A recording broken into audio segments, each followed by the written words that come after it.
Hi everyone, I'm Rizal. I'm PhD student from Civil and Building Engineering Department, University of Sherbrooke. And today I'm going to talk about my recent publication on Building Environment Journal, and the title is Lifecycle Assessment and Lifecycle Costing of Multi-Story Building, Attributional and Consequential Perspective. As you all know that the construction sector is the largest polluter in the global economy, representing 23% of the CO2 emission worldwide and being a dominant resource consumer. It is therefore a keystone for climate change and environmental mitigation. A comprehensive assessment to meet mitigation target is needed, and a life cycle approach is a suitable framework to measure outputs by considering the environmental and economic impact of a product in their whole life cycle. There are two main approaches in life cycle thinking, attributional and consequential. Attributional LCA is a snapshot of system environmental profile at certain point in time, while consequential LCA accounts for long-term effect of market adjustment due to decision to implement in the system at a large scale. And combination of two approaches needed to complement each other. However, the focus of existing building LCA studies are more commonly adopted in attributional approach, and rather small body of existing literature has been found on the implementation of consequential LCA and LCC, and this paper sheds more light on this by modeling of LCA and LCC apply in hybrid multi-story building with both approaches. It also provides additional information on the implication of choosing consequential and attributional LCA and LCC for Canadian buildings. In short, the main question is then, what are the environmental and economic consequences of constructing more hybrid multi-story building in long term?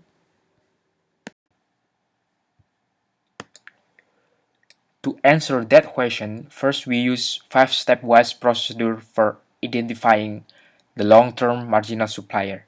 It is one of the methods to choose the supplier that is going to fill the increasing demand of the material in the future.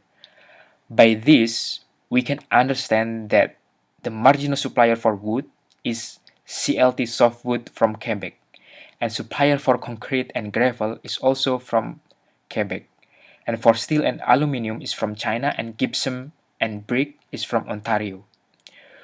We then use all this inventory information to model the consequential LCA and LCC, while in attributional approach, we assume every material is from Quebec.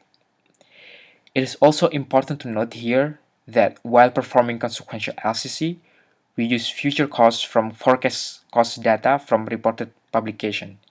If not, we forecast the current costs by considering the future market trends.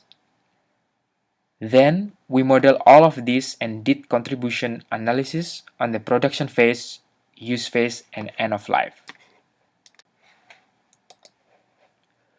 To point some result in attributional approach, the most destructive process in ecosystem quality is related to the steel production process.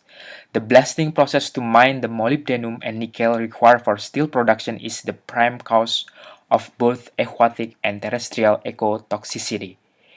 In the climate change category, the most impactful processes are linked to aluminum alloy production and the heat used in steel and iron production. In the consequential approach, material production also causes impact of carcinogen, which is mainly from the fuel used in the Chinese steel production. The most impactful phase in climate change is the use phase. These impacts mainly came from the future increased electricity demand that will be partly supplied by Ontario, where natural gas is the main energy sources. It is also important to note that in consequential approach, recyclable material are modeled with the substitution approach, where waste and byproduct that can be reused are modeled as negative input. Now is the result in life cycle costing. The production phase is the primary portion, and steel and wood have the highest life cycle costs in comparison to other structural material used under material category. And in the labor and equipment category, steel contribute the most as well. A similar pattern has been observed in consequential LCC, where the production phase also contributes the most. Unlike attributional model, wood is the largest contributor to the material category. This is primarily due to two factors. First, future price of Canadian wood will increase significantly more than the average annualized rate, and the future steel imports from Chinese supplier will be less expensive.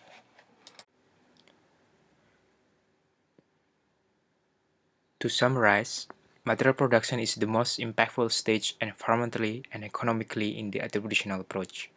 However, in the consequential approach, material production is less environmentally responsible, yet still more economically accountable. Also, our approach is subject to notable limitation and uncertainty, such as data availability and quality.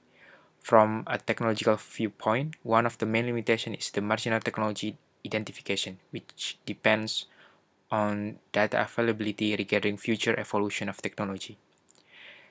And from take-home message, using both approach altogether, decision maker can be aware of knowing the important current hotspot and combining with a consequential can make it more relevant. For example, we know from attribution approach that in climate change category, the production phase contribute the most to environmental impact, but from consequential perspective, we can understand that Quebec become vulnerable to achieve its carbon cutting goals if it keeps on relying on importing from Ontario to fulfill the electricity use in the future. So conducting attribution and consequential LC and LCC of a product could give more spectrum of possible result for better informed decision making.